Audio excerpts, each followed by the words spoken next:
Today we are going to make a Mother's Day card, and remember that this card could also be for anyone in your life who makes you feel happy, who makes you feel safe, who helps you grow. So that could be a neighbor, a grandma, a brother, a sister, father, any of those people in your life. The first thing we're going to do is take our white piece of paper, because we have that, as well as some crayons and popsicle sticks or construction paper, a marker, glue stick, and some things to decorate with,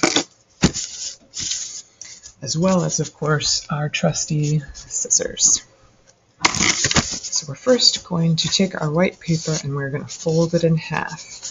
Now, if you're not working on folding yet, you can have someone help you do this, or you can work on aligning those edges, holding it with helper hands, pushing down and making a crease with your other hand. So now we're going to color one side green for our grass and one side blue for our sky. In order to not get confused, I'm just going to keep it folded, and I'm going to use something like old paper or newspaper or whatnot underneath, so that if I color off the paper, it's not a big deal. I'm going to use a broken crayon because this helps me keep my tripod position, which will be used for all sorts of things like writing and coloring inside the lines, and is much more precise than something like this. And having that short crayon makes that fisted grasp harder to utilize. So here I go.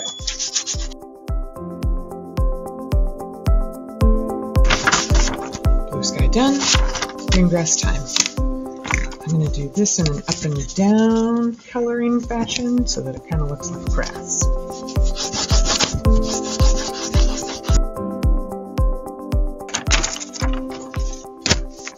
Okay, we have our sky and we have our grass. Now it's time to make the house. So I'm going to use these colored popsicle sticks. And if you only have plain popsicle sticks, you can take some paint and paint them, or you could take a marker and color them in. And it's great practice because it's such a small area that, again, it's hard to use that whole arm movement.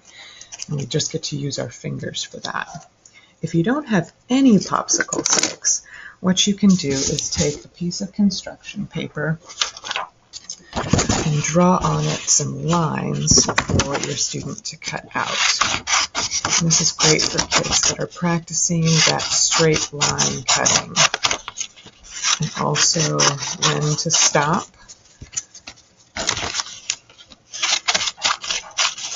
If they have that top line. Help them turn that paper. And so now you have your 4 rectangles for your house. So with popsicle sticks, I would lay them out like this.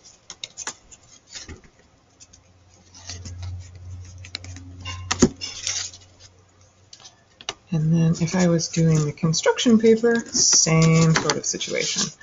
I would take my paper and make a house square. Again, great work for shapes.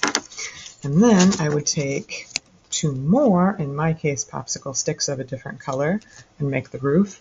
But you could also do the same with 2 more strips of construction paper.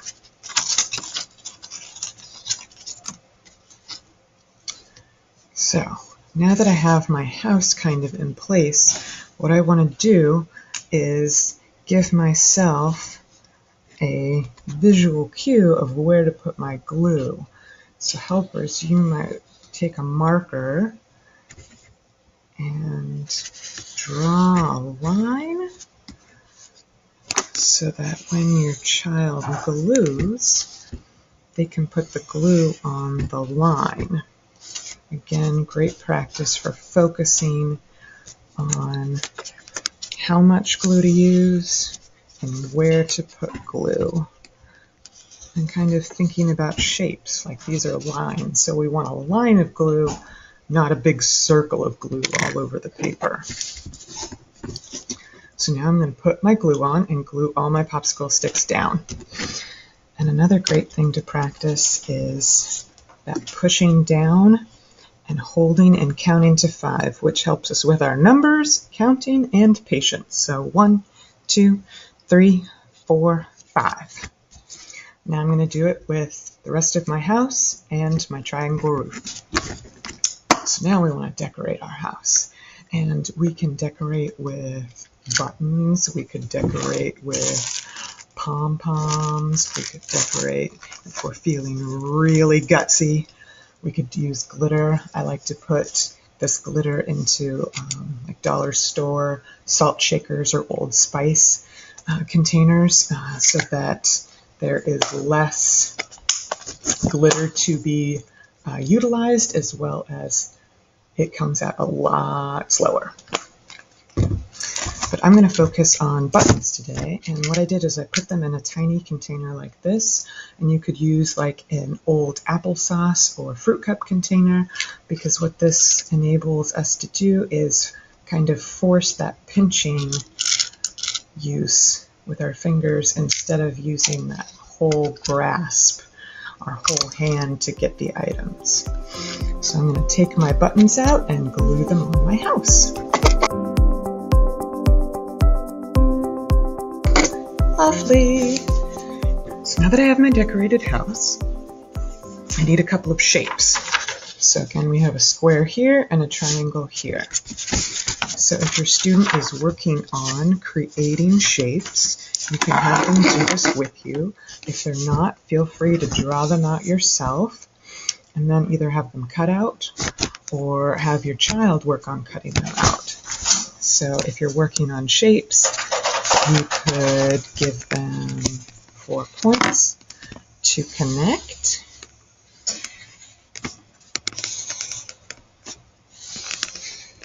Or if they need a little bit more help, some lines to trace. Always starting at the top, going over, trying to lift our pen up as few times as possible. Again, if you're still working on cutting out straight lines, have your lovely helper cut these out for you. If not, this is great practice for cutting out simple shapes, because we start at the bottom and we go up, up, up, and we don't turn too soon because we don't want to cut that corner off. So we go a little bit above the line so that we can turn the paper, put our scissors back on the line before we keep cutting.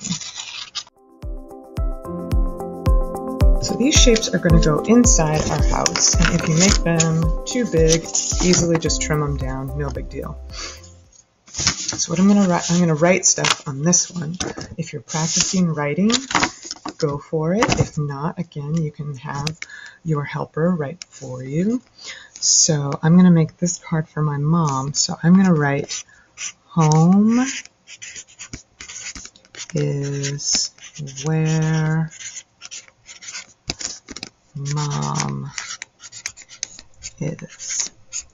Again, you could write home is where you are. You could write home is where my family is. You could write thanks for all you do. I love you. Anything you want. Feel free to decorate this if you want. Again, there's no right or wrong. I'm going to take it and I'm going to glue it on the inside of my house.